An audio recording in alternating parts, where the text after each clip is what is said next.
This is Jordan Grace, and you're listening to the Social Suplex Podcast Network. BWB, this is One Nation Radio. You better get it right.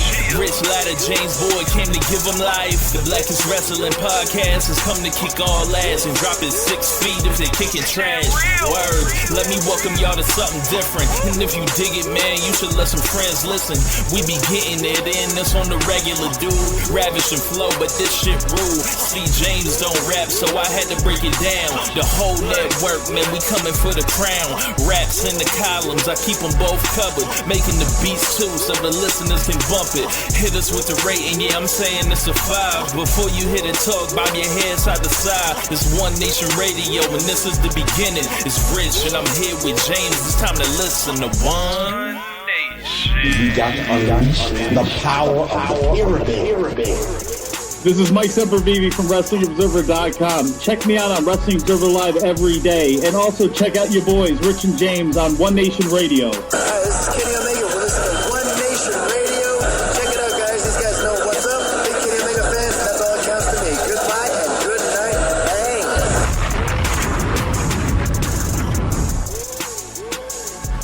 Welcome to the September 12th edition of One Nation Radio here on the Social Suplex Podcast Network. I'm your host, Rich Latta, of course, here with my co-host, James Boyd. James, what's going on, man?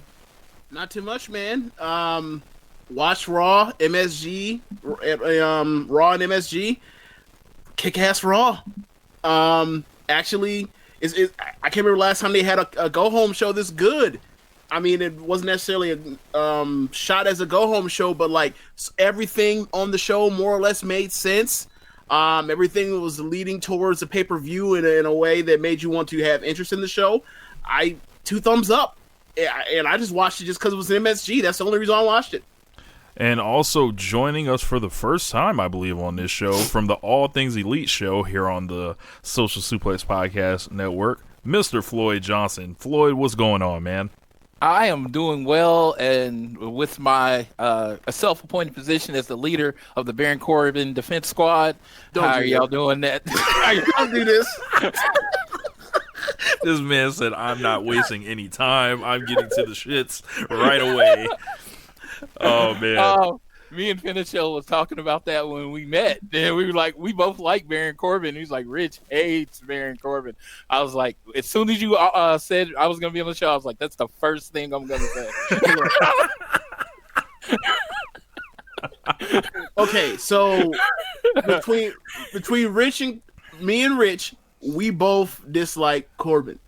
But maybe I'm putting words into Rich's mouth in this, but from my perspective, my problem with Corbin is like the same reason why anything else doesn't work in WWE. Like they're doing stuff to make something less optimal. So like when you're a guy that's as athletic as his, like I've never for a day in my life ever said that Baron Corbin's stiff because he's absolutely not. But when you go out there, you have him slap on 3 rest holds in a fucking match. It's like, okay. Like I don't want to see him wrestle. You know what I'm saying? Like, and that's their fault. You don't have to slap on 3 rest holds. I just think in the days of amazing work rate, it is really hard to be a heel. It's really hard to be a heel. So when you trying to be a heel, you want to be everything about you to be stuff that people hate. And I think his work rate and how he works to him being hated. There is nothing to like about Baron Corbin. You have a good point. My point would be like, then I just don't watch. You know what I'm saying?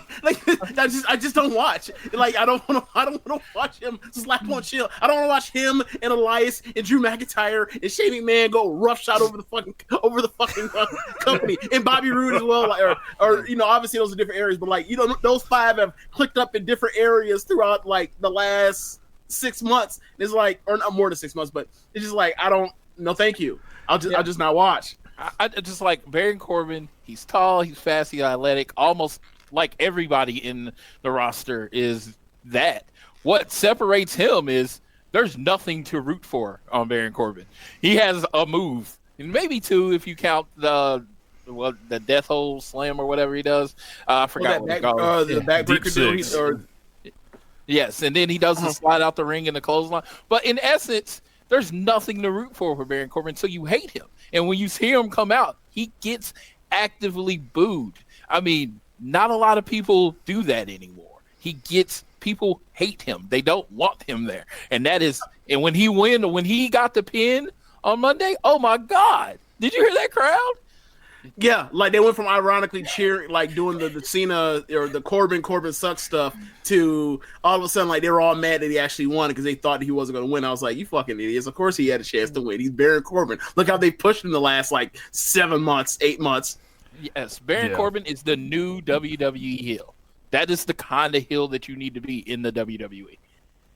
I'll take the Tommaso Ciampa variety personally. Yeah, but, I'll take the Adam Cole. I'll take the AJ Styles. Like yes, and those people all get cheered, which is bad for their job. So Tommaso Ciampa doesn't get cheered. Tommaso Ciampa doesn't get cheered when he came out there to look at Johnny Gargano in the eye, and they had that loving hug. Well, that's because he got the neck. That's sympathy. That's different. That dude is out here in a neck brace because he just had neck surgery and he got taken off a match. Before that point in time, no, he was never getting cheered. He even said it. He was like, the black card is dead because he could never be booed again. Everyone's gonna love him now.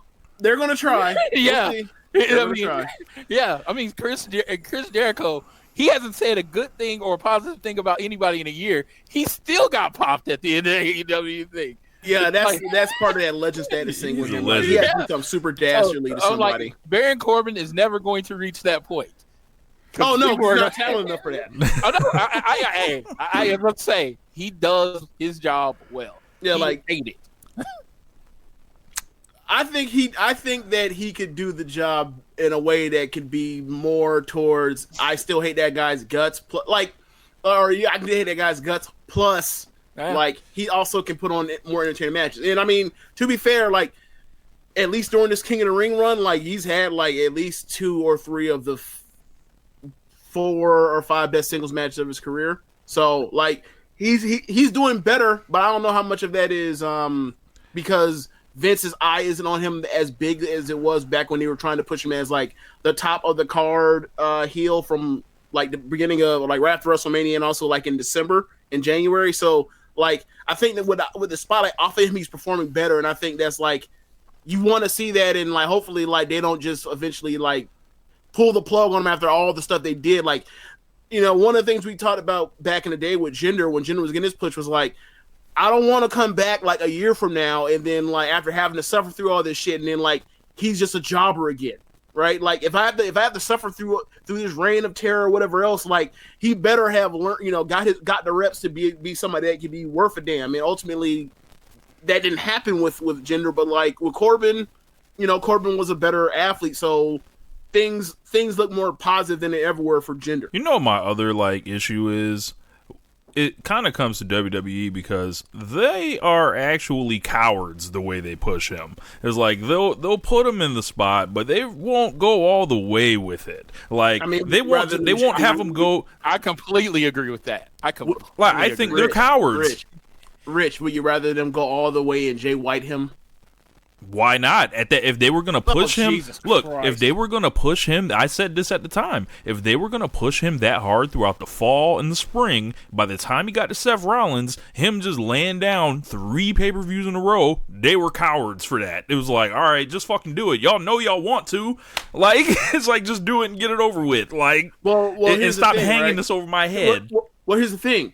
If he's a champion and their ratings crater even worse than they already were cratering, it couldn't get no worse. Hold on. Oh, it could have.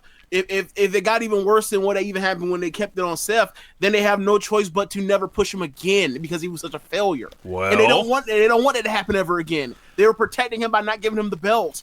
Yeah, cowards. Now they can say, "Oh, he's a mid card guy," and we'll have him at the top of the mid card or like the 3rd or number 2 heel. Cowards. Corbin will be Universal WWE champion within a year. Within a year? Yeah, I guarantee it.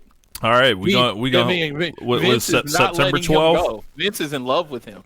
All right, we gonna come back September 12th, 2020, and see the status on that. I would love to know what Drew McIntyre did or did not do to not get this spot, because he's a better talker. He's more charismatic. He has more fire, and he's a better wrestler, and he has a better physique. Well, you and know what it is. And actually hair. I don't get, and he's more handsome. I don't get it. I really don't get what happened. So now you're trying to bring out negative Floyd, because that is the thing I hate about the WWE is how they booked Drew McIntyre. They brought him back.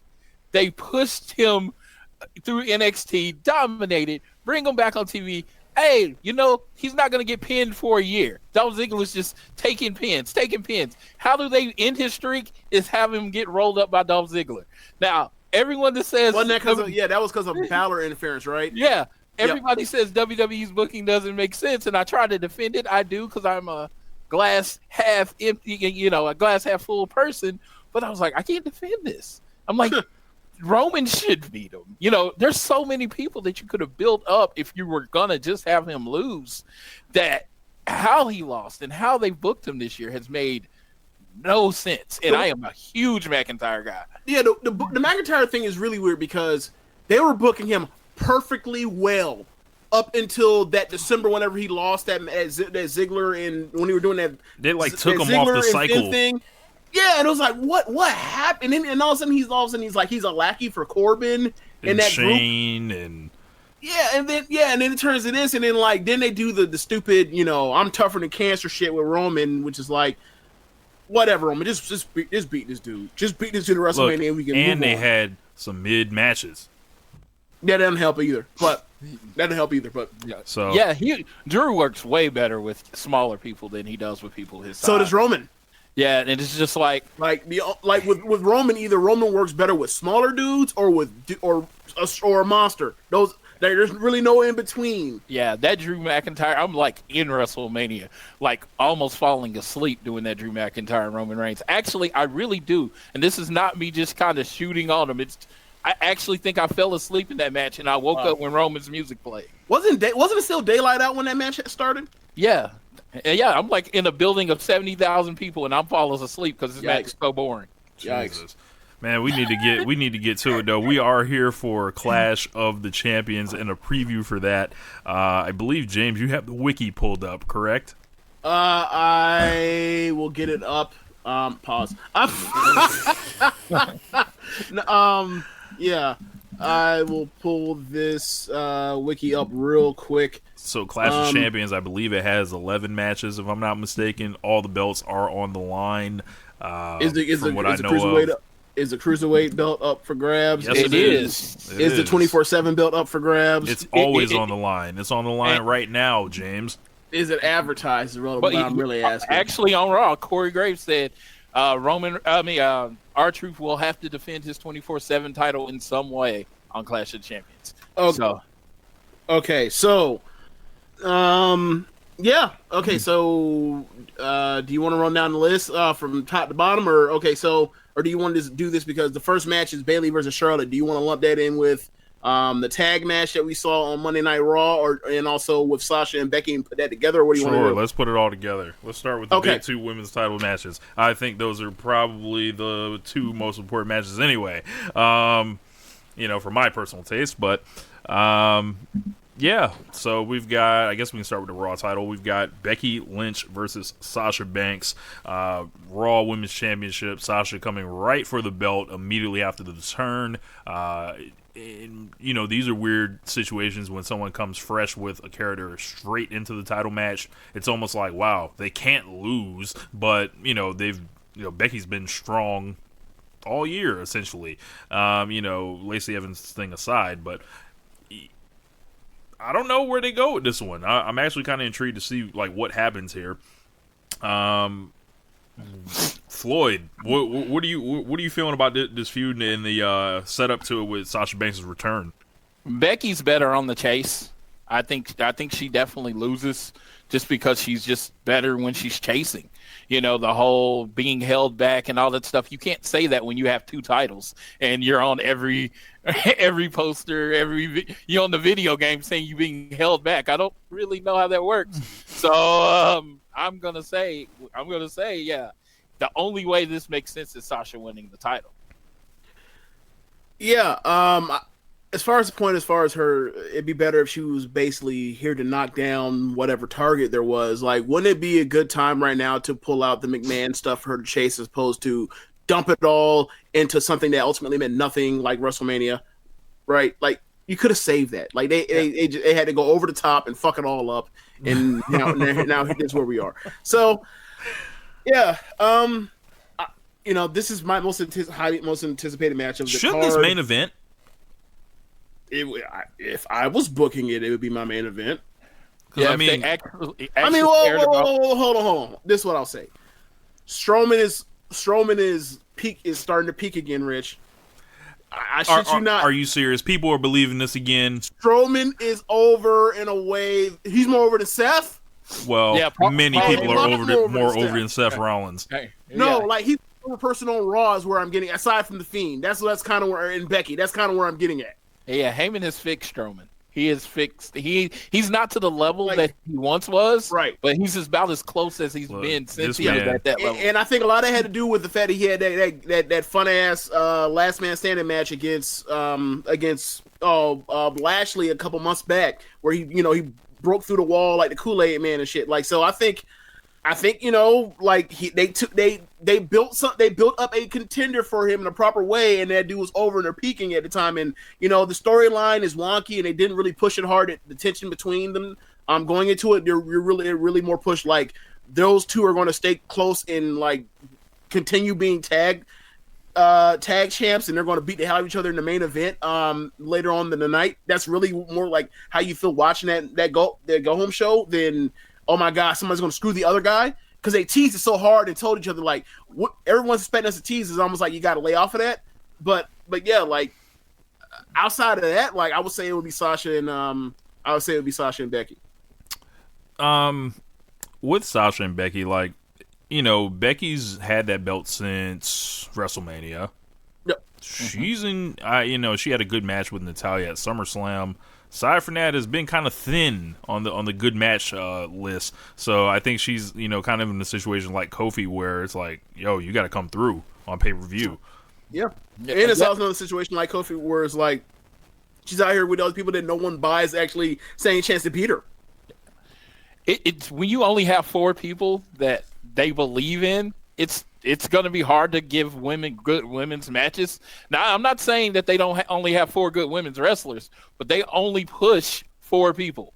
They only really focus on and believe in those 4 people. I'm like, they buried Asuka, who I freaking love, and they, Kairi Sane, and they're not getting a shot. So you keep going back to these matches, and you're going to have to go back to these matches in different ways.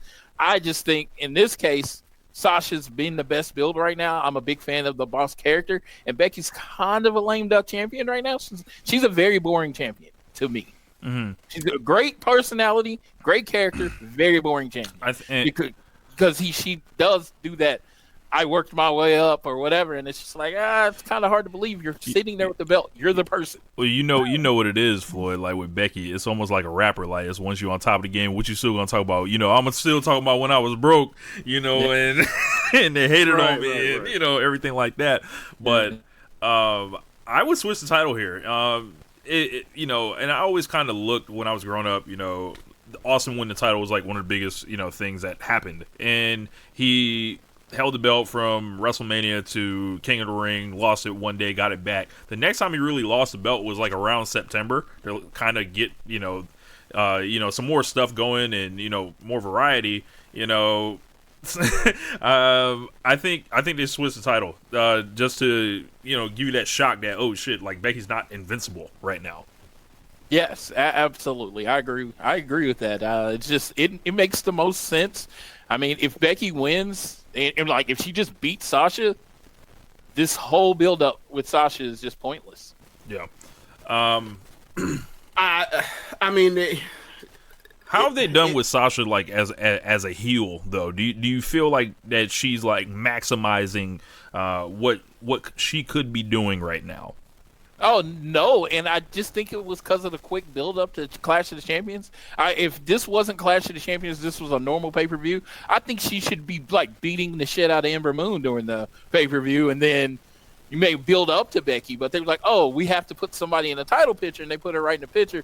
They haven't let her given that time to incubate as a heel, as everybody to really accept her as a heel and hate her. Right now, she's kind of cool. Yeah, and also it doesn't help that like Becky ends up whatever that quote unquote worked injury was that Natty had, and then Sasha shows up, and then quote unquote shelves Natty, and then Natty's back to fucking wrestling like the very next week to go wrestle and go 50-50 booking against Lacey Evans. Like, yes, you took away you took away the thing that like, oh, she turned, and then like she's supposed to put her on the shelf, and then you think like, you know, in a perfect world, she shelves Natty because Natty actually got herself a little bit over with the Becky thing and had a good match. People actually still remember that. She beats Becky. Becky has to go you know, earn it again to get back because there's no automatic rematches. Natty gets the next month's pay-per-view, and after Natty took a month off. That's how most companies would do it, but they decided nah. You got dislocated shoulder, and you're in a sling, and you're about to say that you're about to hang it up or go away for a while. You're gonna come right back. Like they treated her like John Cena after Extreme Rules 2012. Jesus. Remember when Lesnar fucked him up? I ain't gonna be here for a while, but you know. The very next day, I'm back. I'm back. Yes, I'm like at the very least they could have had her lose twice to Lacey Evans because of the injury. That's at least what they could have done. If she had to wrestle, you gotta give Natty her spot on the MSG show. At least have her lose and say, "Oh, because her shoulder, she can't hold the sharpshooter." Make some damn sense. I could not believe that Natty beat Lacey Evans. I was like, Jesus Christ! Like, what?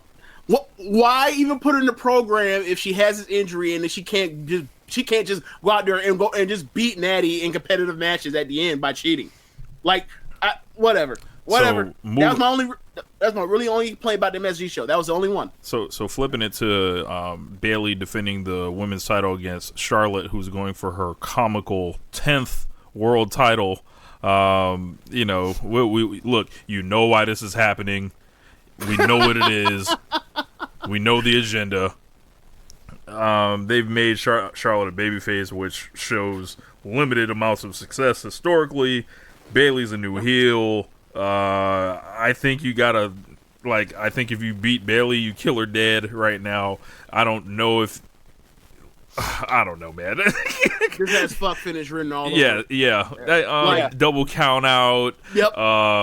You know, double DQ. Maybe they do referee shenanigans with a submission, something. Like because they done the. She's a heel that doesn't realize she's a heel, so she's still like wrestling like a baby face. Except like when she goes face to face with Charlotte, like on Tuesday, she backed off like a heel would. So, like, like they're still going to do the, for those that are still dumb enough to not buy that Bayley is fully a heel hanging around with Sasha, like, she's going to cheat or find a way out, and then that's going to send Charlotte on the chase against her. And I don't mind Charlotte going on the chase as Babyface, because she's got to kind of earn this. Like, she's over right now. She's getting cheers against Bayley right now, but, like, she's going to have to earn it in the similar, I mean, not to as much of a extent as, like, Seth Rollins after Triple H screwed him, but like she's gonna have to go on a journey to try to get people to like buy the character as like turning a new leaf as opposed to just being like her, except she got screwed, so we're supposed to cheer because we feel bad for an asshole. Yeah, it's never gonna work. Like, look, and I'll say this in the MSG shows because the tag match. We didn't even talk about the tag match. The Horsewoman tag match. We'll talk about it now. Yeah, that was the best women's TV match since at least the Charlotte and Asuka match when she beat her for the title in in March. At least had to be. I would think so. Absolutely, I love this match. I very rarely go back and watch anything from Raw. I watch it once. That's all you get. I actually went back and watched this match because I really enjoyed it. I actually watched it live, and I thought it was really intense. Like they were wrestling to wrestle their asses off. I will say, feel good, don't it? Look, it feels to see them feeling like they're competing for something, and I just want to know who in WWE insists on making Ricochet less spectacular, right? But keeps allowing Charlotte to do that moonsault that never connects. Oh my God! Tell her to get off the top rope. It's not working anymore. You know, and you know how people say fans meet wrestlers and they like, you won't say it to my face. I cannot wait to meet Charlotte so I can tell her to quit doing the moonsault. You don't have to do this. No. But you need to come at Charlotte from a place of like, look, I'm concerned for your knees because I'm concerned for your knees when you do it like this. Yes, it's just you. It doesn't. It looks horrible. I'm like In the ring, it never looks good unless they get, do the spot where, someone got the knees up. If she's trying to actually like land on someone flat for real, like more times than not, it's gonna come off bad. Like the ones to the floor, look, I wouldn't be doing it if I was her, and I'm that much larger than the other women that are supposed to be trying to catch her. But the ones to the floor are spectacular. Yeah. But the ones in the ring, I don't know whether she's afraid to like land flat or they're like whoever scoots out the way. I don't know what it is. It needs to be retired. I think a lot of it comes out for a while. I've thought this was Charlotte. Like I thought that she's always felt like she was just like afraid of breaking the other women at times. So it's like, I can't just land flat on her on the canvas. Like I'll weigh her by like 50 pounds, or not 50 pounds. But on point, like 30, 40 pounds. Like I just can't. Maybe that's how she feels. Alexa Bliss is under me, like right. Stops is under me, like good God. Yeah. She is. It's just one of those things. They have 112 producers and 97 writers. A lot of people staring at that screen, and nobody's just her friend enough to say, "Hey, don't do that shit anymore." It's bad. Look, the hand on the shoulder. You're going for the moment, but the only moment is everybody's like, "Wow, why does she keep doing that?" You have kids saying that looks horrible. The children.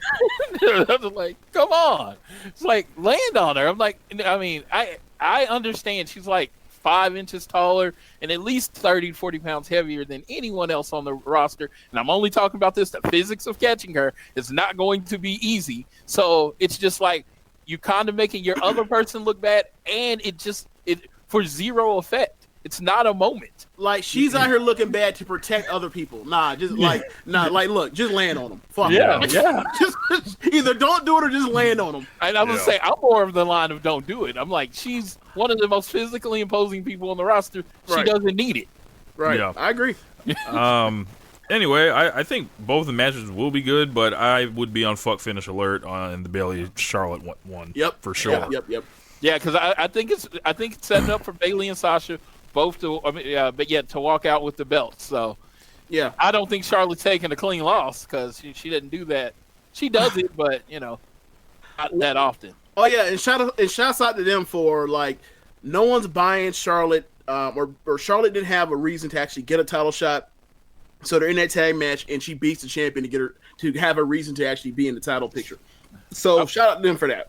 They have set the tone like a long time ago that Charlotte gets titles shots because she's Charlotte. Right. I mean, and that's. I mean, look, that's literally been the gimmick. Yeah, we talk about this all the time about like why in the world does John Cena? Why in the world does X, Y, and Z need to beat X or A, B, or C to get a title shot? They are X, Y, or Z. They get a title shot. John Cena doesn't have to go out here and beat Dolph Ziggler to get a title shot. He's John Cena. Yeah. So like, if you're using that logic for Charlotte, like. I think it's kind of lame and lazy, but you at this point you can get away with that sort of thing at times. Yeah, absolutely. Yeah, but at least they covered their ass, so I appreciate that. Yeah, at least they tried to say she gets it. They make the comment. Why does she get it? She addresses it in the promo. I get it because I'm me. And that's it's addressed. It's not a good thing, but it's addressed at least.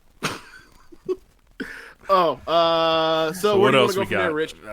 I guess we got to talk about the world title matches now, right? Yes. Yeah. So, I guess let's start with the real WWE Championship. The WWE Championship. Kofi Kingston defending against Randy Orton. SummerSlam pissed me off all the way. I thought it was abhorrent. I thought it was whack, lazy. It was a redo of the Styles Joe thing when they clearly just want to extend something instead of beating someone.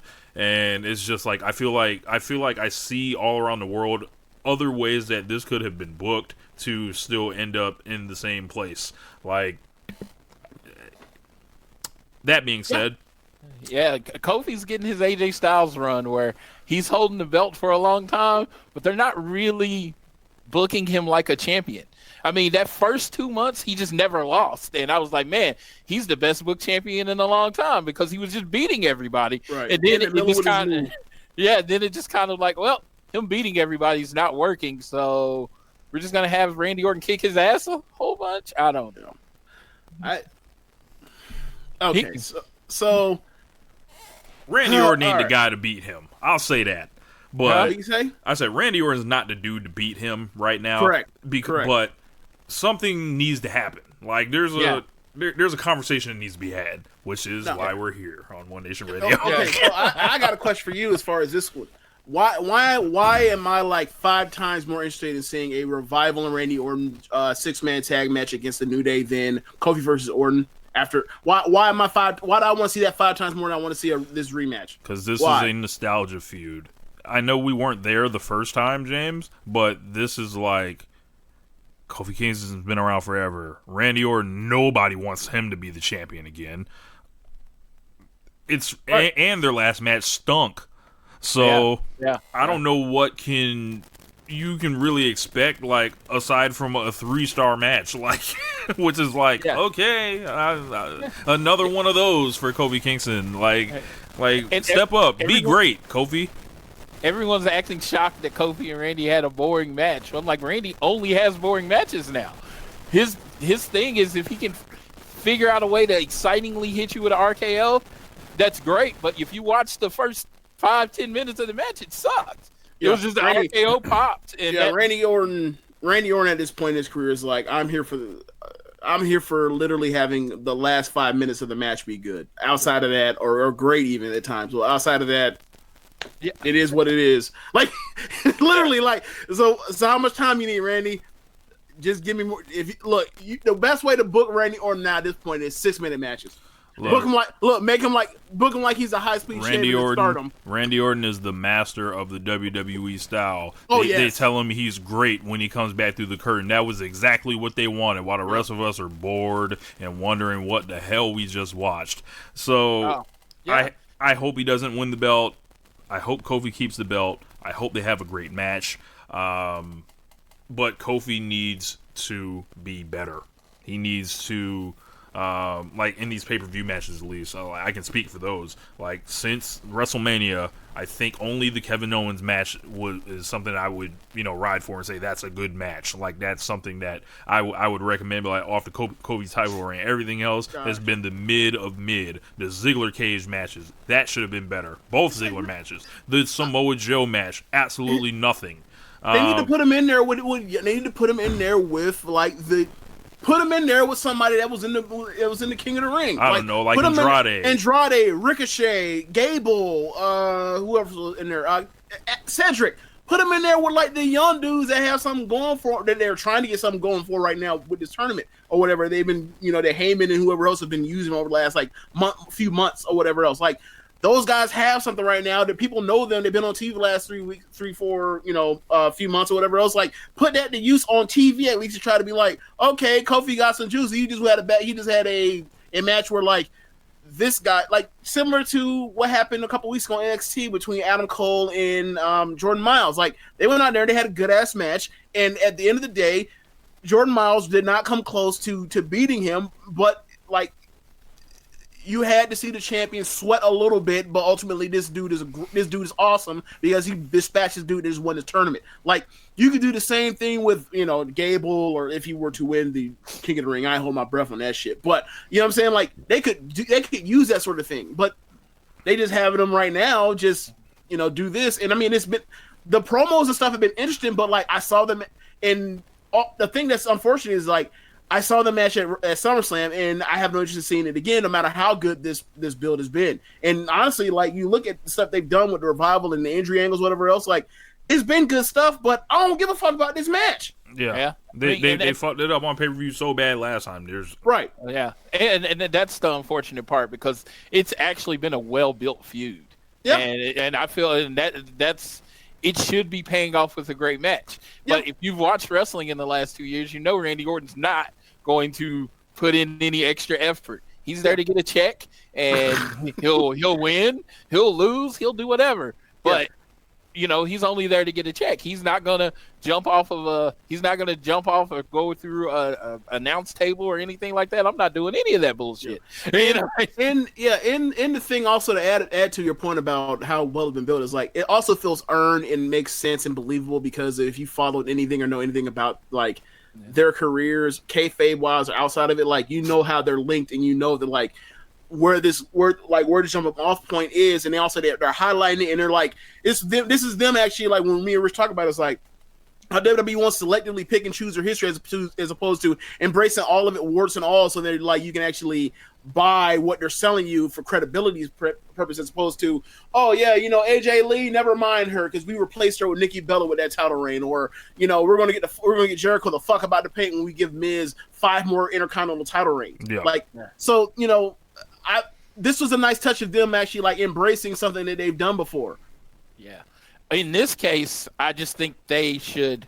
I think if you want to fix Kofi's kind of title reign, great match is not on the table because of who he's wrestling. A dominant match is what they should go to. Yeah. Decisive beating? Yes. Yeah. Kofi Kingston beats his ass. He hits him with the Trouble in Paradise, picks his ass up, hits him with it again just because he can, pins him like with one foot on top of him. Ultimate Warrior finish? I'm just saying. I'm just saying that's how you fix it. Anything short of that, it's a lame duck title reign just waiting for Brock to come take it on Fox. So if this were New Japan, right? He kick him with a double Trouble in Paradise, and then get him up and hit him with a second one and pin him. That's how they would do it for a decisive victory. Yeah. They're not doing that. I mean, I'm just saying, if you're trying to fix his title reign, if you're actually trying to book him as the WWE champion, he just needs to beat the crap out of Randy Orton, leave him in the middle of the ring, definitively win the feud. You have definitively beat Randy Orton. So when Brock comes and gets the belt in 30 days, 28 days, something like that. Boy, you evil.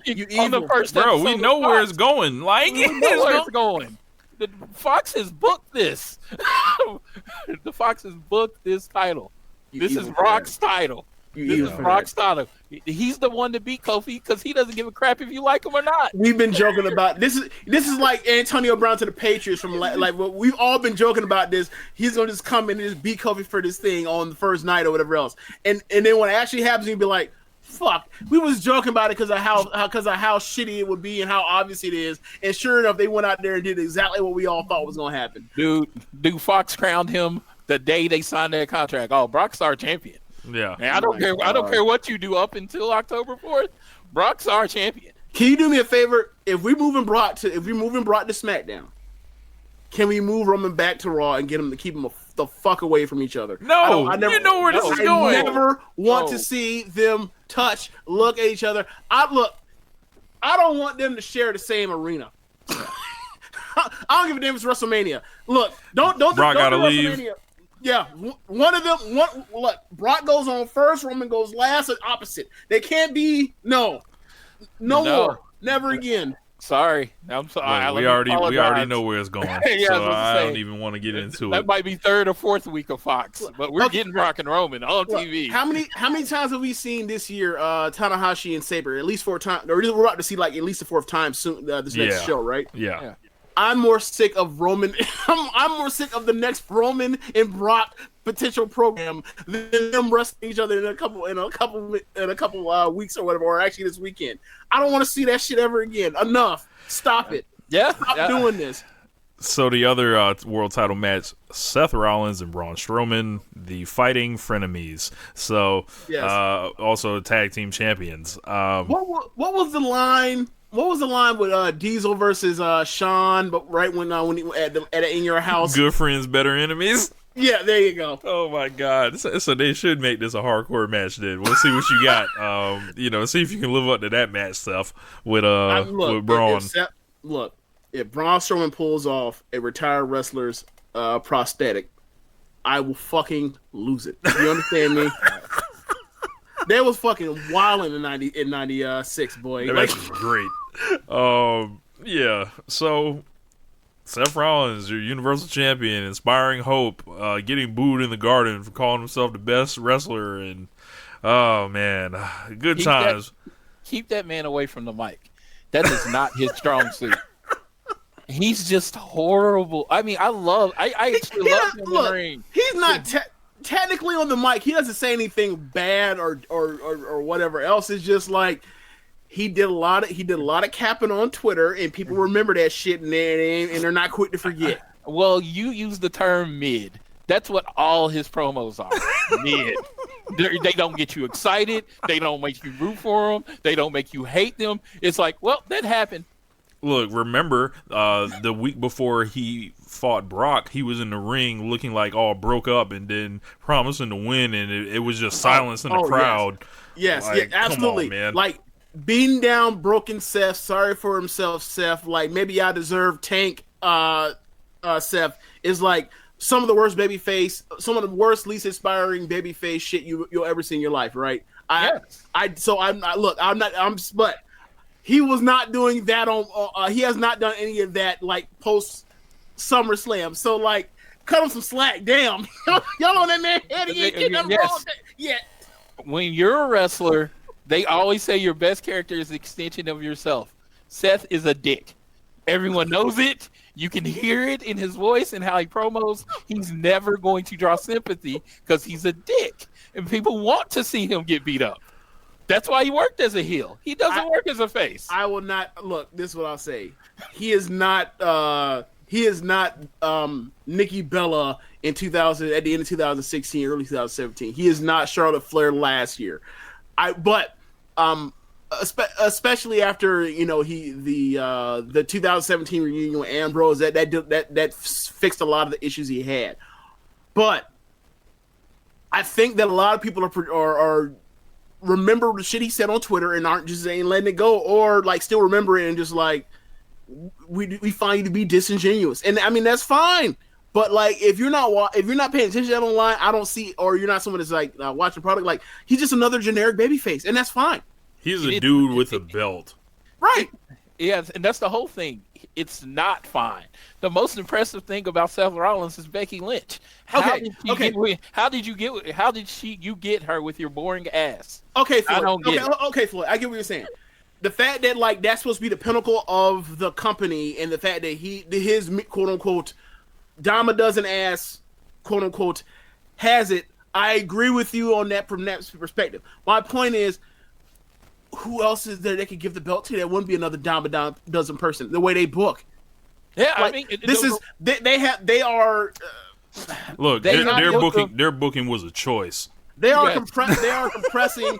They have rolled down the floor. Everybody is working on the same at the same level. So like, yeah, if it's not him, it'll be Finn Balor. It'll be a smiley baby face. Yep. If it's not Finn Balor, it'll be Kofi Kingston who's a smiley generic baby face. If it's not Kofi Kingston, it'll be the next motherfucker they'll find. I wish Aleister Black would just come out, kick him in the face, and they put the title on him, and then Aleister just never talks, and that's perfect because that's the best kind of face. I remember, I know Rich loves Goldberg. Goldberg said like 6 words at the beginning of On the Finish Street, and he was over. Why do you have to talk? I love Aleister Black, right? Yeah.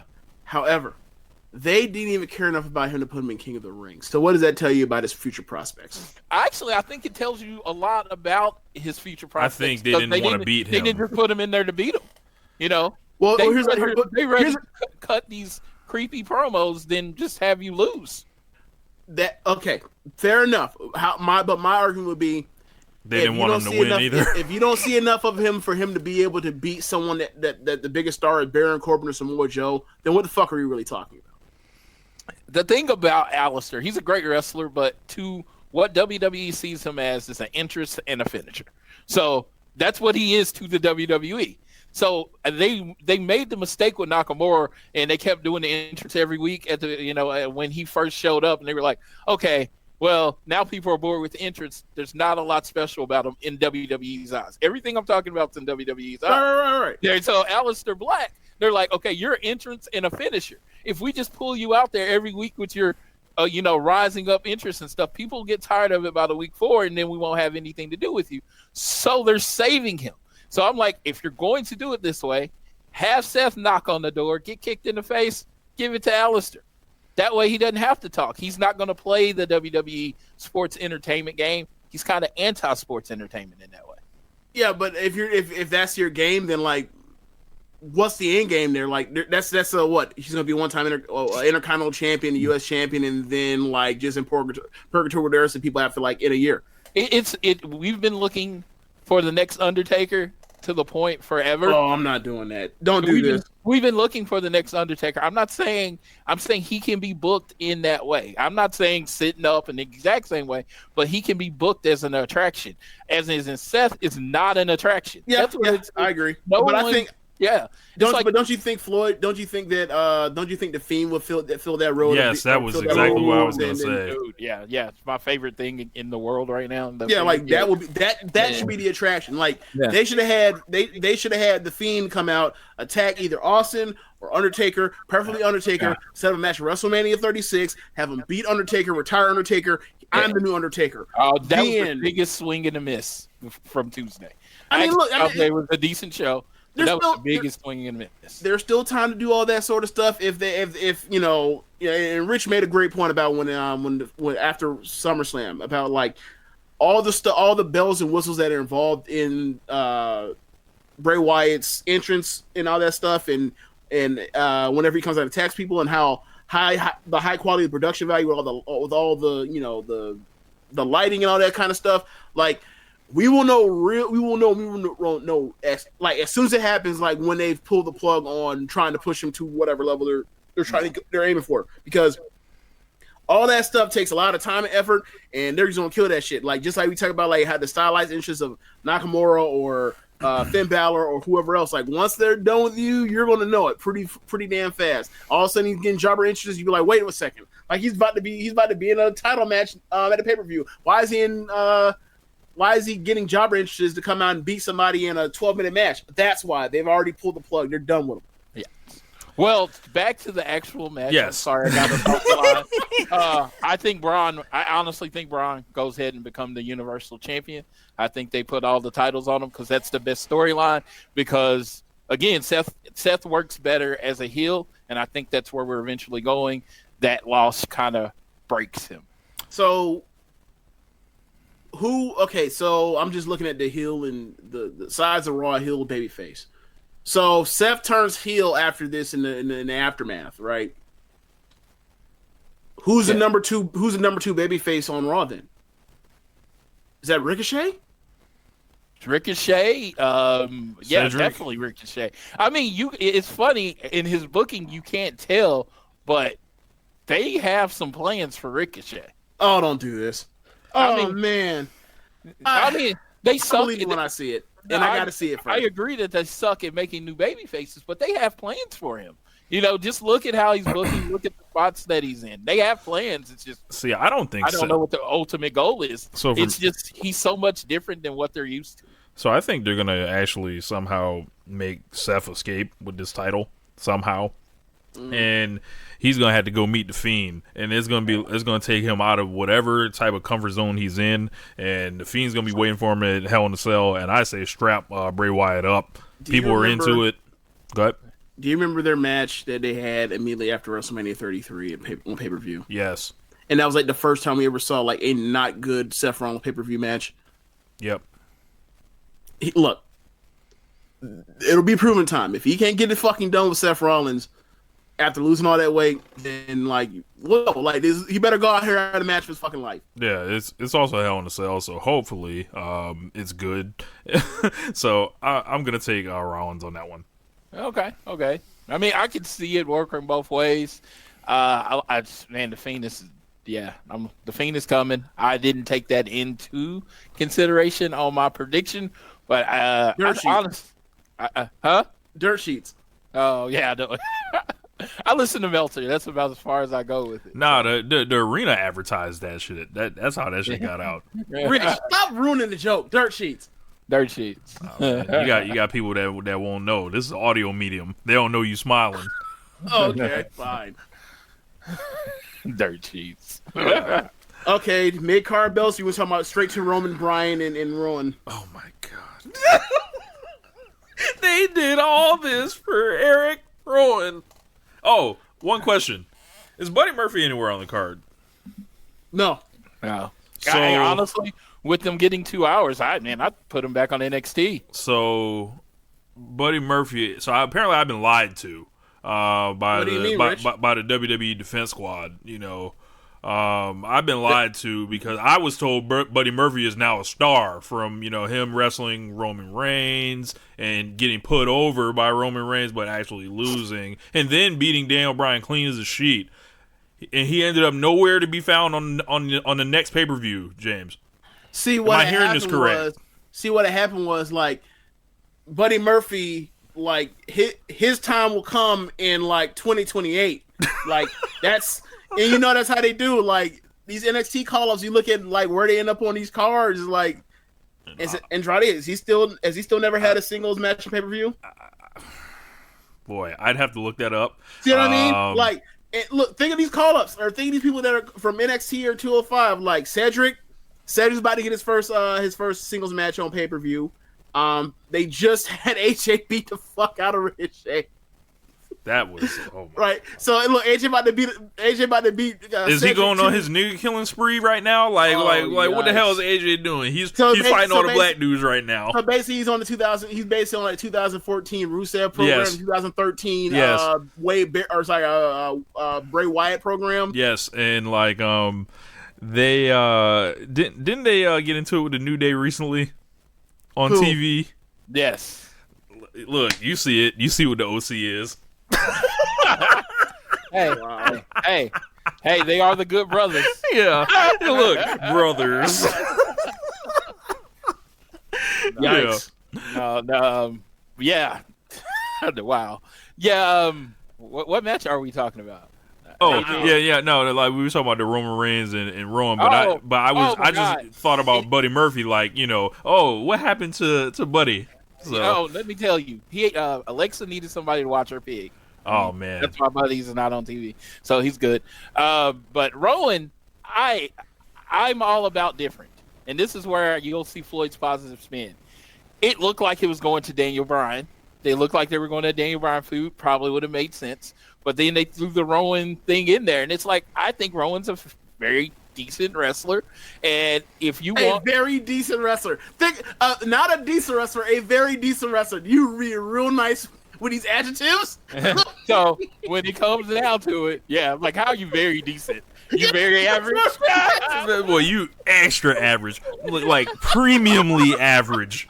Well, he's not offensive, and you could go into Roman versus Daniel Bryan in this Clash of the Champions where a bunch of titles on the line, and it's just like it really doesn't fit in, or you give them the match to kind of be like, okay, here's Rowan.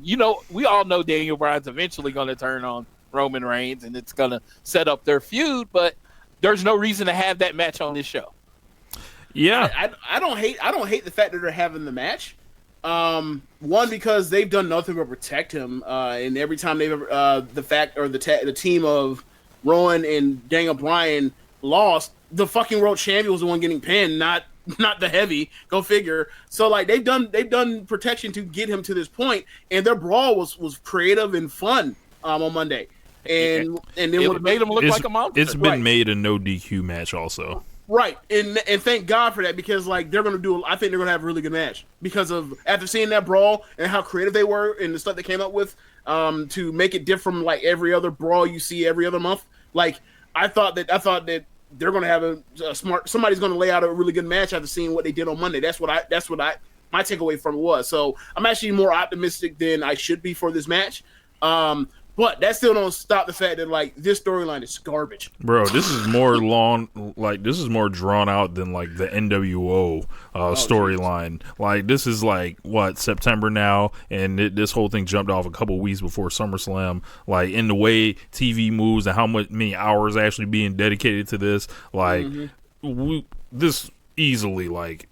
It's just way too convoluted, way too much going on. What happened to the two Rowans? Like that's never been heard from again. I guess I just saw it on Twitter.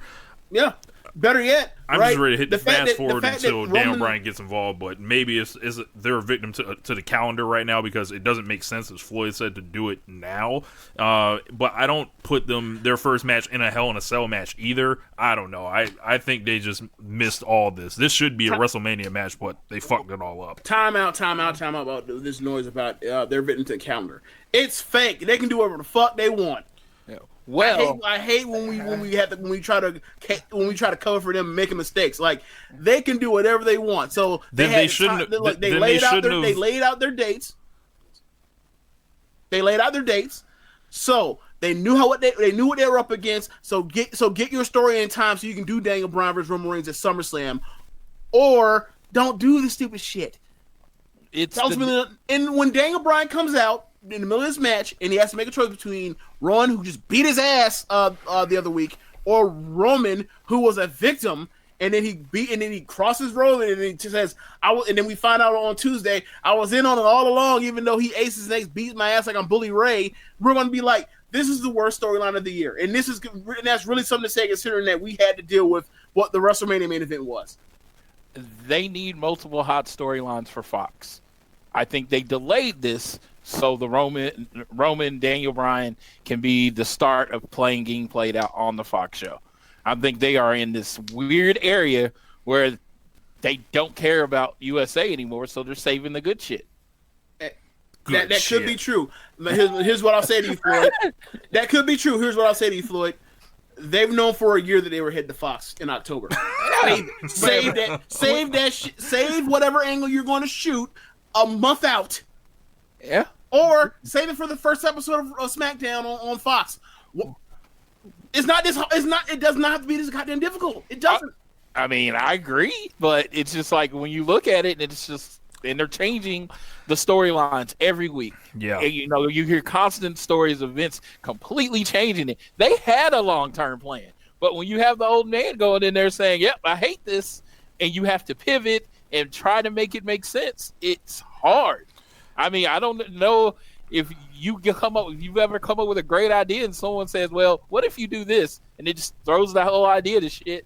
Yeah. That's pretty much what's going on every week on SmackDown. Right. So get Vince the fuck out of the paint. I use this all the time. As a Florida State fan, Bobby Bowden should have been gone 6 years before we got rid of him. But he was Florida State. Vince is WWE. That's why they're not getting rid of him. He is WWE. So is Vince McMahon, Al Davis, Bobby Bowden, or David Stern at the end? Which one? Right now, you know what? He's Al Davis, because Al Davis was like, oh, we're going to run the ball and throw it deep downfield. And, everybody was like, we're way ahead of that. The offense had evolved past what he wanted to do. That's what Vince McMahon is. Oh, I'm still going to give it to the 6'6" white guy that's balding and have him beat people up. You know who I'm talking about. But I'm just saying that's what every version, when Vince has complete control over his number one guy, they're all some version of Hulk Hogan. I'm thinking between Bobby Bowden and see, the problem is with that is like, historically speaking, like Bobby Bowden, he did so many ingenious or not ingenious things, but like things that were like so far ahead of his time. And Al Davis was a great football mind for the 70s and even the 80s. Like, the problem with Vince McMahon is that like his genius is his promotional strength, not his booking instincts. So for me, it's like it's almost like it's not the same exact thing. Like, it's hard to say. It's hard to say. It's hard to say. I was going to say. It's hard to say. I used to want to see Roman Reigns and Daniel Bryan wrestle really badly, to the point I thought it was a WrestleMania main event, waiting to happen. I could care less if they ever fight now. Yeah. Think about this, right? Will you ever have imagined, like, let's say, 2 years ago, will you ever imagine, like, coming out of, like, SummerSlam 2017 that they were going to Daniel Bryan was going to come back and wrestle, and B, John Cena was going to leave, but like let's say they both stayed around. Will you ever imagine that they would have wasted Roman Reigns versus Daniel Bryan and Roman Reigns versus John Cena on stuff that's not going to be a WrestleMania main event? Will you ever imagine that 2 years ago at this time? it's like, what are they doing? What are they doing? You know, he just had to fight the Undertaker. You know, Yes. Yeah. he had to fight Brock again. You know, Oh my God. He had to fight Drew McIntyre, right? oh my God. Yeah. So what's next on the list, man? Jesus. I mean, damn. Okay. Women's tag team belts. Fuck it. Let's do it. Sex and violence against Alexa and Nikki. Who could Yeah, did you possibly give a fuck after did the you match see- after the tag team match that we saw on Monday night? Did you see the promo on Tuesday? I did not. I know you would love to talk about it though. You'll never look like me. Okay. Mandy Rose and Sonya Deville have vacillated between heels and face depending on who they were facing. When they were facing the Iconics, they were baby faces. When they were facing the Kabuki Warriors, Jesus Christ, when they were facing Kairi and Asuka, they were heels. Now, recently, Alexa Bliss has legitimately turned babyface, or at least she's been babyface for the time being until she eventually stabs a knife into old naive Nikki Loon's back. But for the time being, she's babyface, and she's doing pretty well with it. And also, like with Nikki around, like Nikki is wrestling, doing all the work for her. So like that's cool. We have to see, it's like the best of both worlds. Like they get to push Alexa. They get to push Alexa. Sorry, they Lex Luger and Sting. Yes, they get to push Alexa, but Nikki does but also we don't have to see Nikki or Alexa wrestle the matches. So it's like it's a win. It's a win. It's a win so far. It's underrated genius of Vince McMahon. So, like, you know, he's like right now they almost like remember American Gangster when Frank Lucas tossed Nicky Barnes. He's like, look, man, like you stop cutting my dope and calling it blue magic. And he's like, it's a brand fine, name. I'll call it red magic. That's what he's done. Like, look, I understand that what we was trying to do before, like that we were lying about that. Now, like, Who was red lying? magic. What was they lying about, Tags is red magic. We are selling this stepped on dope. Yes. So anyway, okay, so they're baby faces and they're good friends. So they did a tag match, or they did a singles match before that on Tuesday, and before that started, before Nikki came out, Mandy gets on the mic and says, you'll never look like me. And you know why? Because Nikki Cross is ugly. And then she points to the Titantron. They put up a picture of Nikki when she's making one of those crazy scowl faces. And she says something about looking like some type of animal or creature or whatever. Music hits. Nikki comes out furious. They wrestle. Whatever. Shots fired. What? Why? He literally called her ugly, and I was like, I can't fucking believe this. Like, we're not past this. You know, we're past this. We're past kneeling. Oh my god. That's the only thing we passed. I don't think we're past the all ugly thing. When done right, it's great. She didn't execute the promo well. It was boring. I mean, MJF calls people poor, fat, and ugly all the time. He's the best heel ever, and people right. love it. It's the execution of it, not Mandy. So it was like a comedian that was telling actually offensive jokes, but not funny. She has no charisma, and it's not to the point where she's funny and has no charisma. But it's just no charisma. It's just nothing came off. Okay, but the thing is also is like Alexa has made, especially when she was out doing those terrible, what were they? Twisted or a moment of bliss. Talking segments or whatever else, and also Mandy earlier in the year when she was doing that. I'm going to fuck Jimmy Uso. I'm gonna, yeah.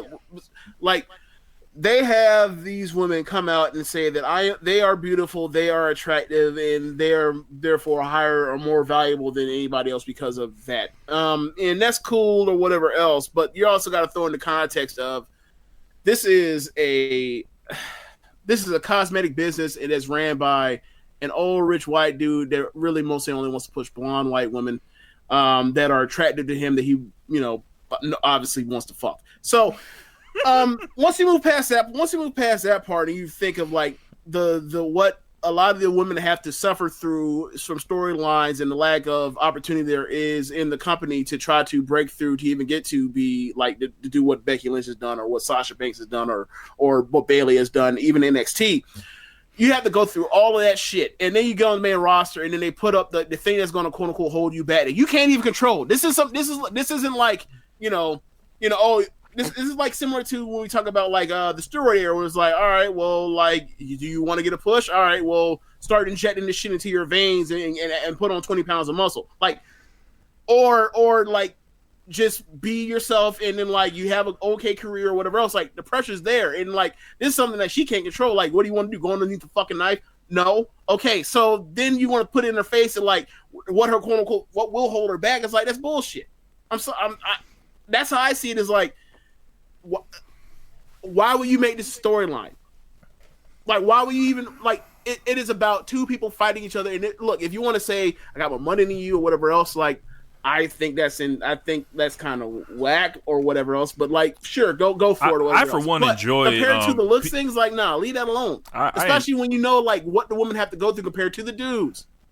I enjoy when other wrestlers or people call each other broke. I enjoy when Sasha Banks did it on Instagram to some gentlemen, but I think they're reaching for the low hanging fruit. It's literally a storyline. Literally anyone can consume. It's the lowest. Piggy James. It's the lowest Piggy James of the low. With like Lay Cool or whatever else from years ago. Like it's Luna Vachon whenever they would like when they were talk shit about her or whenever they would like try to bury China. It's like, we've seen this for 20 fucking years. Knock it the fuck off. Yeah, Yeah. Why don't you call actually unattractive people ugly? That's another thing. It's just like, I even when they did it, they just picked a picture of her like doing the scary face and stuff. But most people find Nikki Cross at least a moderately attractive. So it's like I said, it's just one of those things. I think it was all about execution. I think Mandy just sucked at it. And like she sucks at most things, she's not very good. So she couldn't cut the promo. I think in the hands of someone like Charlotte, I think it would have got over and it would have got the actual heel heat that she wanted it to get. Oh no, I think it got nothing. It got groans. I think, but that's the thing. Like it got to go away. He grown of like, well, look at Roman. He's paying for his sins for what he did in the Shield with the cancer, or I'm tougher than cancer with McIntyre. It's like you're doing shit that people think is fucking low rent. That's why they're groaning. It doesn't matter how well you execute it. Like Dean Ambrose can cut a promo. We've seen that. It got groans. Like stop writing this shitty shit. But you could tell when he was saying that stuff, he didn't believe it. He didn't care. He wasn't there. He was as checked out as anybody has ever been checked out of anything. Bro, and now you killed him for months for like it was so bad. Yeah, he was checked out. And everybody was like something was going on. But we can go down. But we can continue going on the line of all the shitty stuff they said. He's not up there. Look down at Ray. Eddie's in hell.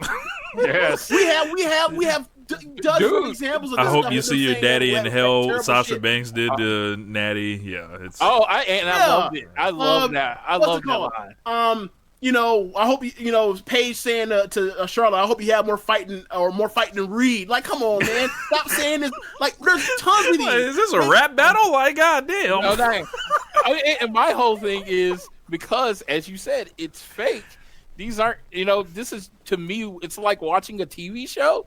So there's supposed to be shitty human beings because they're bad guys. But the thing is, that's your perspective. And also, like, what they are doing is they're trying to make you think of a real life circumstance where somebody died or some shit like that, and then bring it up to the thing for heat. And ultimately, what keeps happening over and over and over is people groan, roll their eyes, and then it kills their excitement for whatever is going on. And they never learn this lesson about, oh yeah, that sucked last time we did it. then the crowd didn't respond to it the way I thought it was. Hey, how about I don't do that fucking again? And they do it every single time, again and again and again. I think the problem is like when it comes to match time, there's no heat on the match by the time kills the match comes. Every single time. And it's just like, because if someone said a lot of the stuff to me, there ain't no match. I'm catching you outside. Or TLC 2018, Seth and Dean start with a lockup. Get the fuck out of here.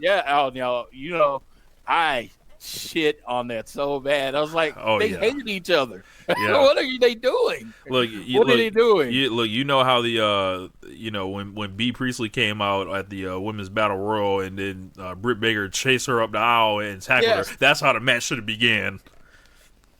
Remember, Super Showdown last year. Yes. AJ comes lays the belt down. AJ and Joe meet in the middle of the aisle fighting. Yes. Right. You visit my house? Yeah. What? Okay. Yeah. Oh yeah. Man. I let's say the first, the one of the best things I've seen lately, and I know I'm going to invoke the name that I love, Cody. It was like he hated Shawn Spears, and he went out there, he did his little celebration. Then he jumped right on top of him. He's like, I hate you. You hit me in the head with a chair. This is a fight. This isn't a wrestling match anymore. And I think that's more accurate to how you would feel in those similar situations. But people are so still trying to get out of that old wrestling logic that they need to get away from. It's just because old wrestling logic wasn't very logical most of the time. Hey, Ric Flair breaks Magnum TA's leg, and Dusty Rhodes' best friend, I'm going to sit in a chin lock for 20 minutes. And it didn't make sense. And it's like you have to adjust the way you think now. So about this match, redirector Rich over there. He's got the yellow about that match. So about that match, it will not be good. The end. And the babyfaces will retain. The end. Will it get cut shuttled to the pre-show at the last minute? Oh, absolutely. I think it's pre-show match all the way. Okay, so the cruiserweight match is definitely getting shuttled, right? Yeah, definitely. That could be it. Because they've been giving cruiserweights, like they have put them on the main show a few times since WrestleMania. Yeah, but we haven't even heard nothing about them even promoting this. Like I had to look at the card to find out this was actually gonna be on the thing. Oh my god! And they just got they got Lince Dorado. Anytime he's in a match, that's a reason for me not to pay attention. He's probably a great wrestler. I just can't tell from 205 Live. Lince's good. Umberto's great. Gulak is great if you let him do his thing. Like he wrestles in a style similar to Daniel Bryan. But like if you watch his stuff when he was in NXT, like doing matches with Riddle or with Kushida, like you can see how, or even the Royal Rumble, the Royal Rumble this year, that weekend's Worlds Collide, match. Like you can see like that dude's really fucking good at wrestling, but they don't really So what else is on the show? That. Oh, so SmackDown tag team match, New Day versus the Revival. Should be a good match. Yeah, I mean it's gonna be a great match. Any chance this gets bumped to the pre-show? I don't think so. Okay. I think the New Day, like they're too tied in with like the WWE title and stuff like that. They've dedicated a lot of time to these guys. One would think that wouldn't happen, but it's WWE, so anything can happen. So, I don't know. I feel like I've seen these teams wrestle a bunch, and I don't think they have. Yeah, I'm a big tag team wrestling fan. This is my most anticipated match of the night just because I love the Revival and I love the New Day. And when the New Day is given their free reign to do what they want, they can put on a great match. And the Revival's going to hopefully wrestle their Southern style tag team wrestling. I think it'll mesh well. It's just they haven't let it go, really. In the other matches, it was clear who they wanted to win. I think they're going to just let it go in this one. Yeah, I would be a lot more confident in how good this match would be if I knew this was like 2017 Vince booking this match as opposed to 2019 Vince, who apparently just does not give a shit about tag team wrestling after it saved his fucking cards. Pay-per-view in 2017. Go figure. So since we're going to talk about tag match, we got to go back to it. Seth and Braun versus Bobby Roode, and Dolph Ziggler. I'm not even going to ask you who's going to win, but should this match go longer than 7 minutes? No. Floyd? No. Okay. I give zero craps about this match. So, Seth Rollins shouldn't even tag in. Yes. No, they should have Braun just murder both Just of them. murder Like, both oh of my them and God. then look at Rollins and be like, "You're next." Yes. Full Goldberg. Yep. Shinsuke versus The Miz. The match that no one ever wanted to see. The Miz is back fighting for the Intercontinental title mysteriously. Yeah. Boy, Yeah, running into Shane McMahon was a brick wall, especially for him and Kevin Owens. Like Shane McMahon is just putting people out. He might as well be putting people out to sport. So is the Intercontinental title on SmackDown or Raw? Do we know? It's on SmackDown. I was gonna say I watch it and I can't really tell. AJ's U.S. champion. He's on Raw. Joe's on Raw. When he was U.S. champion. Ray's on Raw. He was U.S. champion. Ricochet's on Raw. He was U.S. champion. It's U.S. champions on Raw. Intercontinental's on SmackDown. Boy, yep. Poor Our Mustafa. secret word for the day is Fox. So they're gonna want someone that people know with the title on Fox. So I think The Miz wins. Okay, so they're going to rejigger this again, in because they're going to do another draft apparently, and like Miz is going to end up on Raw for the USA and all that sucks. Miz and Miz TV and Synergy. So like, I'm not even concerned about them belts anymore because Wild Card is invoked in every single thing. Who gives a people don't even talk about it anymore. It's just what's he doing in that show? Wild Card bitches. Like the dude, like the meme of Buddy holding up the wild card from Uno and it's like, you wild every single time. What are you doing here, Elias on Raw? You wild. What are you doing here, Andrade?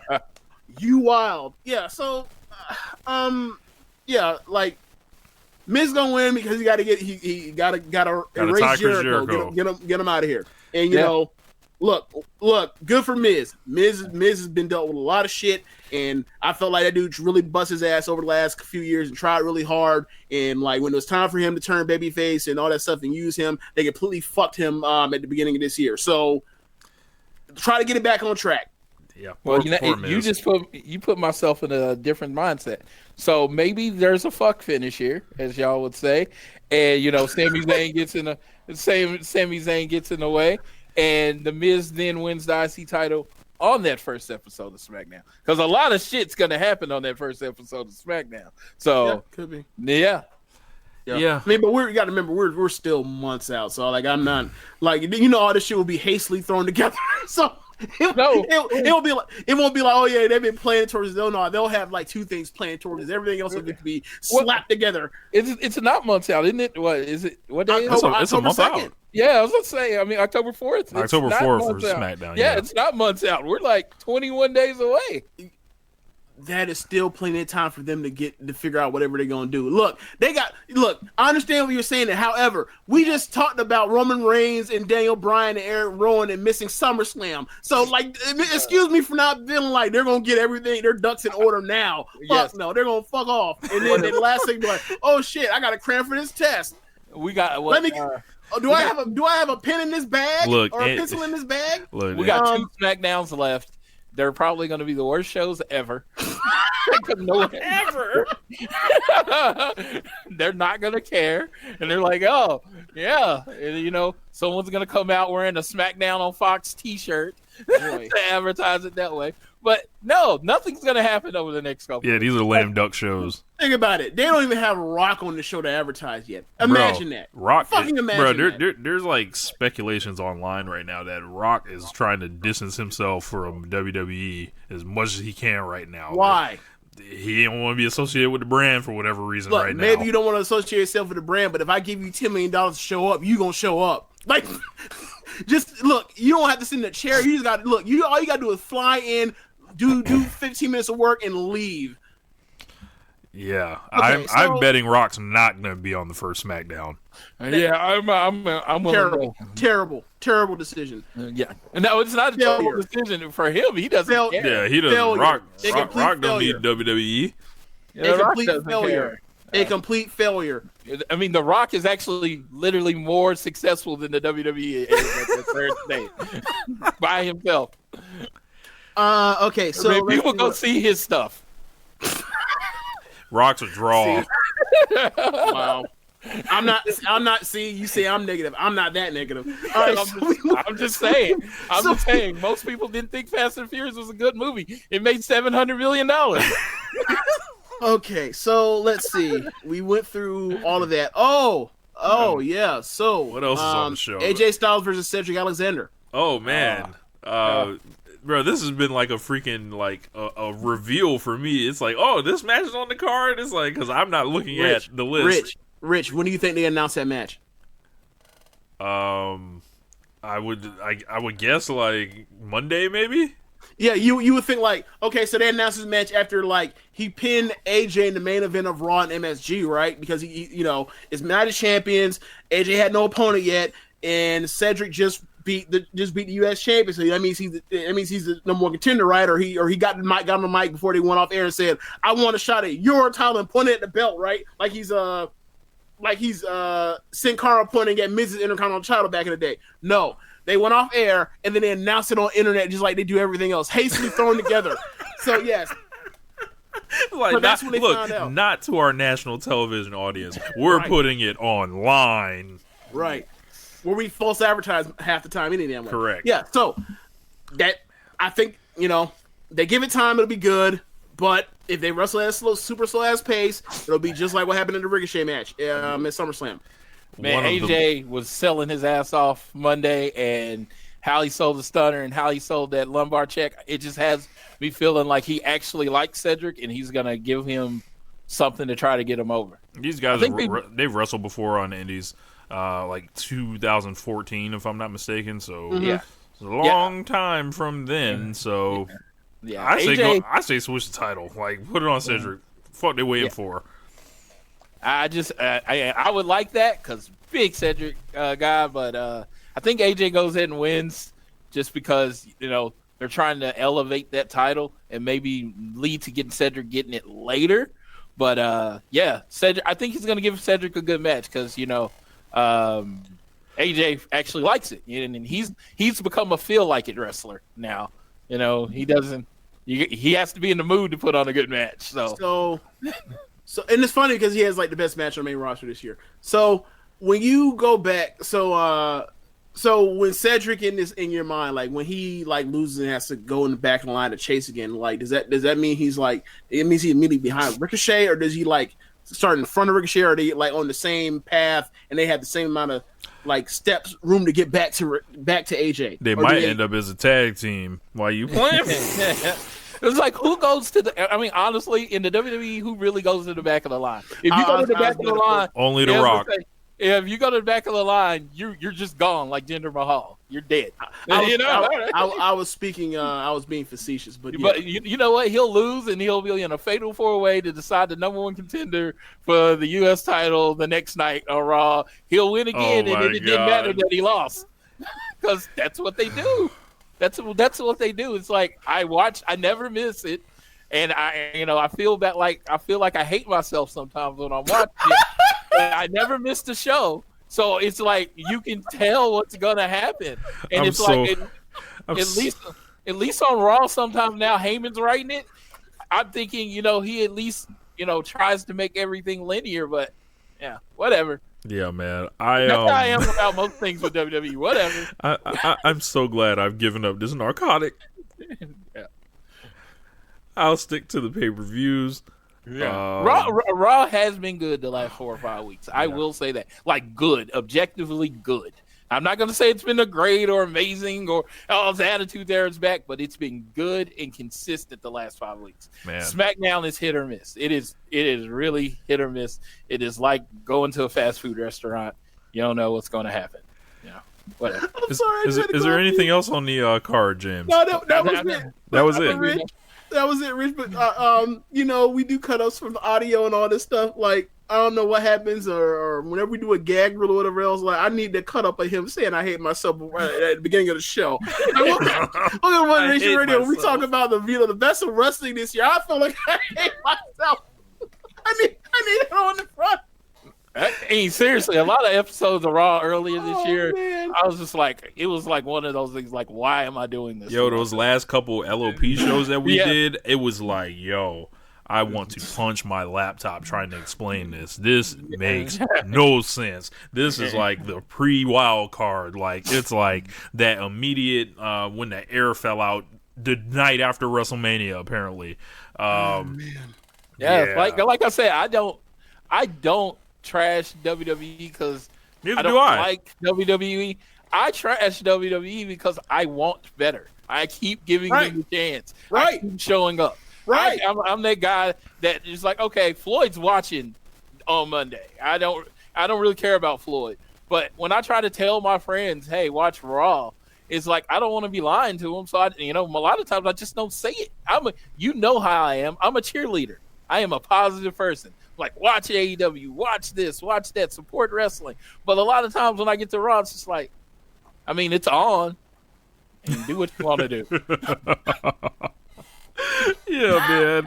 Oh, so we missed it. It's not on the card, but it got moved apparently to Monday Night Raw. Oh yeah, I forgot about that. I heard about King that. of the Ring. Yeah. So, wow. King of the Ring moved? Yeah, King of the Ring got bumped. So fuck around with Corbin, get you moved off the show. Right. Look, remember when he got Dean Ambrose moved off the main card of WrestleMania 33? I do. Missed out on that. Was it the DVD check or whatever it was that they were getting a bonus, whatever it was? Yeah. So, man. Okay. So, I didn't really want to talk about their matchup. I'm sure they'll have a good match. I think Corbin's going to win because, of course, King Corbin. All hell. So, I really want to talk about the end of SmackDown on Tuesday. Like could they have, why didn't they just, it would have been easier and a lot less painful if they had just taken Kevin Owens out to the back with a shotgun and just blew his fucking head out off. Like, I mean, Jesus Christ. Like, I've heard about how bad this was. Like, you want me to highlight what happened? I was gonna say, if they book Kane and KO and Shane in a match, and Shane just beat him, I would feel less bad than I do about KO right now. Yeah, that would make more sense. That'd be more appropriate. Yeah, like, because he got bitched. He got fucked. He's on the hook for being fined, but by potentially being fined $100,000, and this has been going on for a couple of weeks now by Shane. So he has been he's just been in his pocket for the last few weeks. Comes down to it, because of the Elias injury, they throw in Shane. Shane gives KO the ref's top and says, do the right thing. So, what are you, Spike Lee? I don't know if this was on he's stupid. I don't know if this was on purpose or not, but match starts immediately, roll up or Chaos Theory, German Suplex, can't remember which one. Kevin Owens like fast counts Shane, and you're thinking, okay. Then you look at the time, you're like, wait a second, there's like 9 minutes left. What the fuck's gonna happen? Like, they're about to fight, or is he about to fire him or whatever else, or he's gonna whoop Shane's ass? Let's see. Shane gets out the ring, grabs the mic. Nah, it's not going down like that. Restart the match. 2 out of 3 falls. So I'm thinking to myself, like, why would you restart a match with this ref that just fucked you? Apparently, Owens fucked up and fast counted him on accident. He wasn't supposed to, but he did. Okay. As a shoot?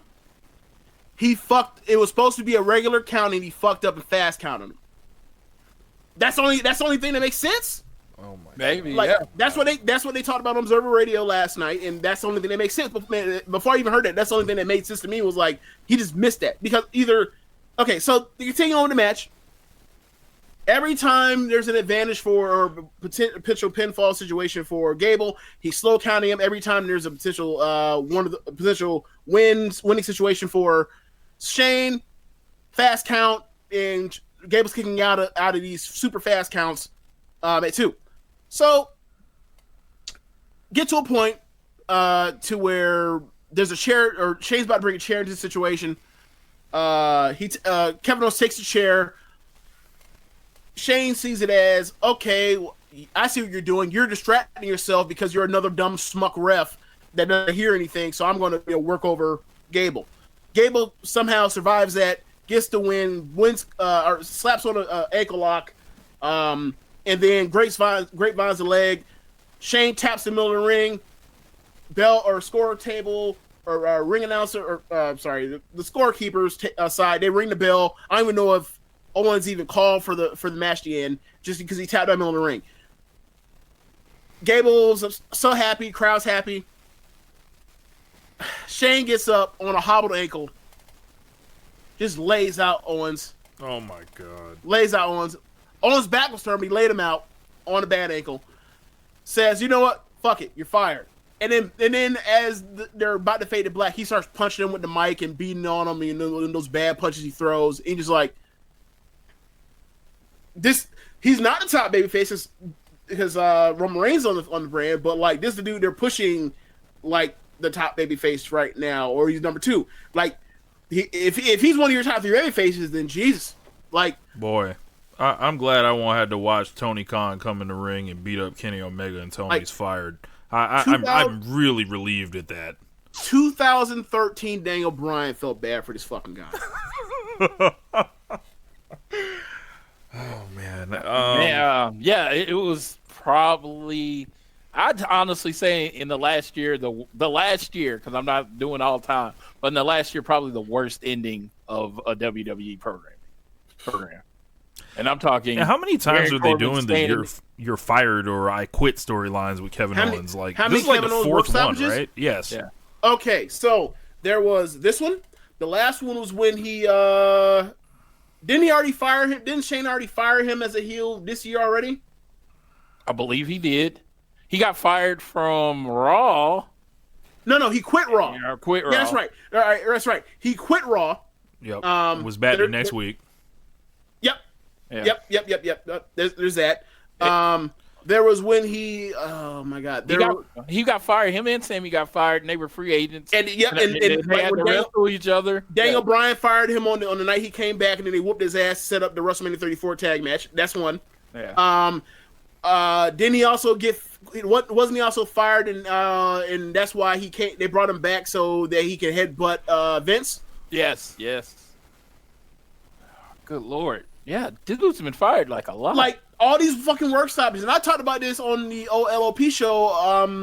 And that was, and this is another one being tacked on. Maybe even there's been 2 since then. It's like, find something else to do with this fucking guy. When does HR mark you as unrehirable? I don't think they have an HR department. No, but I'm like serious. Like, but then he did the thing where he says he's going to NXT, which I would be happy with.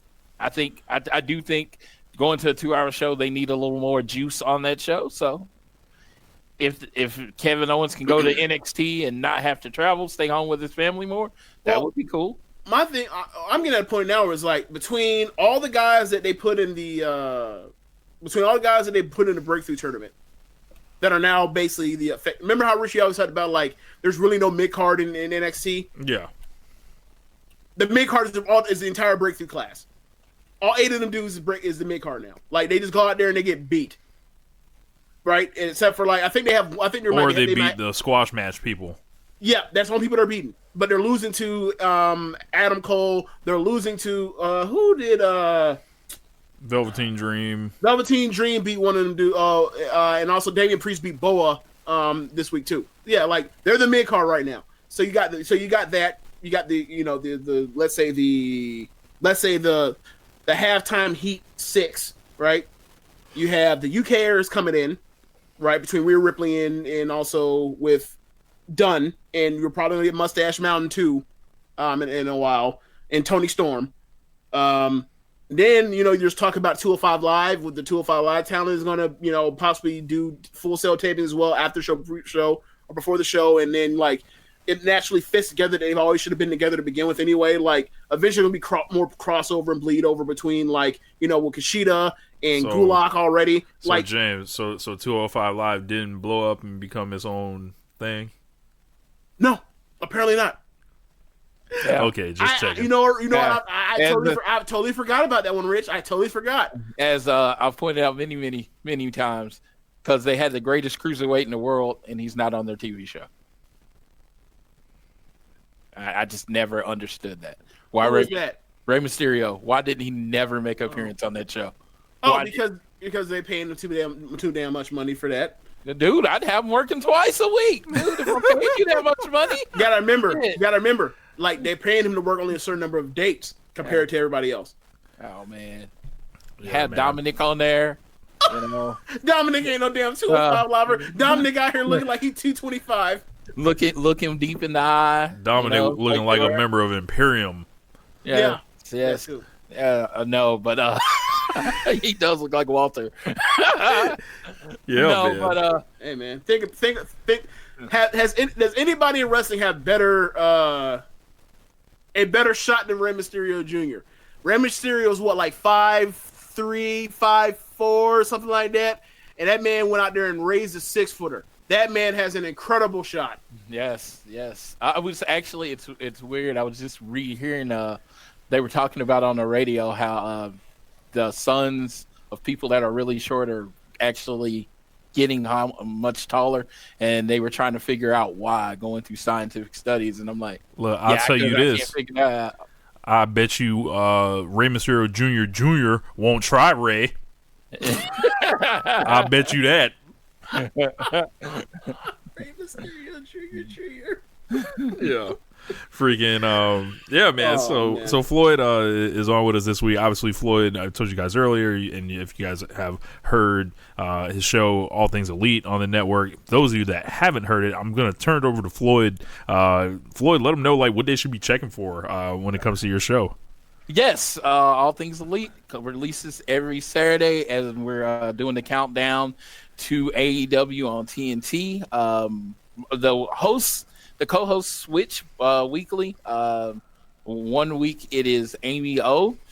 She is on Twitter as in Phoenix NJPW, and then there is Tiffany. If you happen to check out All Out, she is the blonde sitting next to me. But she co-hosts the show with me every other week, just timing things. And we talk about everything. We generally go over being the elite, the road to, and I tell you all the reasons you should love Cody a lot. Yeah. This week I will be ranting on anyone that has any problem with Cody being in the main event of Full Gear. So if you want the smoke, come get it. Yeah, I think we actually touched on that too last week, where it was just like, what are y'all really mad at? Yeah, it's like, look, man, he's a top draw in the company. Top draws get title shots. Get over it. Like, what? Like, you name me the legitimate fighting promotion where a top star inside of a division does not get a title shot eventually. That also is like has as good a record as anyone else. Shane McMahon comes back after like 20 years off, gets a match at WrestleMania. Everybody's like, oh my God, here comes the money, cheering, raise my hand, Shane McMahon. Cody Rhodes, his boss puts him in the main event of their second show, which no other person has really been built up to take this title shot. And everybody's like, oh my God, I can't believe it. The sky is falling. This is what's happening. What happened? Well, this is what Dusty did. I'm like, motherfuckers, y'all aren't even old enough to know what Dusty did. Do you know how I found out about?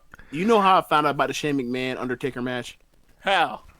Okay, so I was in the middle of attending a community to school district meeting for Pinellas County, the second or third most wealthiest county in the state of Florida, about their problem with their extremely disproportionate failing rate of black students in the county, even though they have the resources for that to happen. And it was detailed in an article in the Tampa Bay Times called "Failure Factories That Want a Pulitzer." Anyway, so after it was on a Monday, so I was attending that meeting. After I leave out the meeting, I got that news, and that was the worst news I heard all day. I remember that night he came back. It was like, oh snap, Shane is back. Oh snap, they're doing the promo. Oh, the legacy of excellence. Oh my God, the Undertaker is here. Oh my God, he's fighting the Undertaker in a Hell in a Cell. It was like they just took it way too far, way too fast, immediately, and it set the tone for the rest of his time like since he's been back. So I don't have a problem with Cody getting a title match and being a top star on the brand. Yes. Speaking of that, right? Since we're talking about it, Undertaker won that match. He's supposed to go the fuck away. Yeah. He's never left since. Yes. Let me tell you, you want to talk about, I got some hyperbole. Worst Hell in a Cell match I've ever seen. Again, in WrestleMania 32, I'm like, I look over to the right of my brother, and he is passed out. I'm still going Roman versus Braun last year when they ended a Hell in a Cell in a no contest. Oh my fucking God. A literal 0-star match. They ended the match as a 0 contest, as earlier in the night, Randy Orton pinned Jeff Hardy, who fell from the top of the cell through a table and pinned him as they were trying to move Jeff Hardy's body onto a stretcher because there's no such fucking thing as a no contest in Hell in a Cell. It was the dumbest thing they ever done. I was so furious when it happened. And that was one of the best reviews of all time in WWE history. And it was so goddamn stupid. Mick Foley about died in a Hell in a Cell. Yeah. They dragged his ass back in the ring and pinned him. Yeah. So how do you?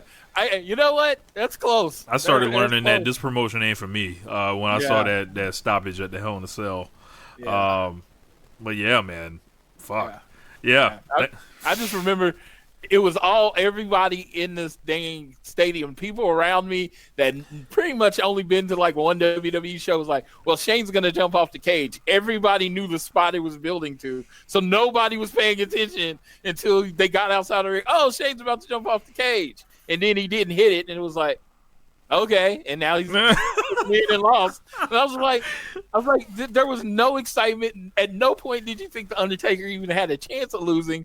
It was it was just bad. The best part was he fell through the fucking thing. Undertaker drags his dead carcass into the ring. Yeah. And instead of being able to pin him off just that, Shane like makes the hand gesture like come on. So he has to beat him not because he fell 20 feet to his fucking death, but because he got tombstoned. Jesus fucking Christ. End this show, man. Wrap this up. Put it on air or edit, post, whatever. Put it up. I'm through with this. I am through. I'm telling y'all, I had a great time, though. Yeah. For sure, man. Bunch of talented guys on, like we always got to say this, bunch of talented guys on the show. The Booker gets out the fucking way. It'll be a great show. If not, it'll be the Booker's fault, period. Like, we can end this show. It's the same shit. You already know how it is. We'll be covering the show afterwards. And we'll let you know how it is. Cause I'm gonna watch it with an open mind, and you know, I expect some good wrestling. But if I don't get it, y'all know what time it is. So this is what I suggest to you. I suggest catching up on some of the matches I'll send to you from the 5-star not 5-star Grand Prix. Now that I'm catching up on it. So for sure, man. I just want to thank Floyd for coming on and carrying us here today. So so handily. I took you off topic so much. My apologies. No, man, it's all good, man. And thank you guys for listening to the Social Suplex Podcast Network. Make sure you rate and review us. Of course, One Nation Radio on Sundays, Tuesdays, Keeping It Strong Style, Wednesdays. We got the Ricky and Clive Wrestling Show every other Wednesday. Grown Man Watch This Shit. Fridays, we got Danny with Get in the Ring and Beast Mike. And Saturday, All Things Elite with Floyd Johnson and sometimes Amy, sometimes Tiffany. So we are up out of here. Enjoy Clash of Champions. If not, y'all know where we'll be. So we out of here. Peace. Later.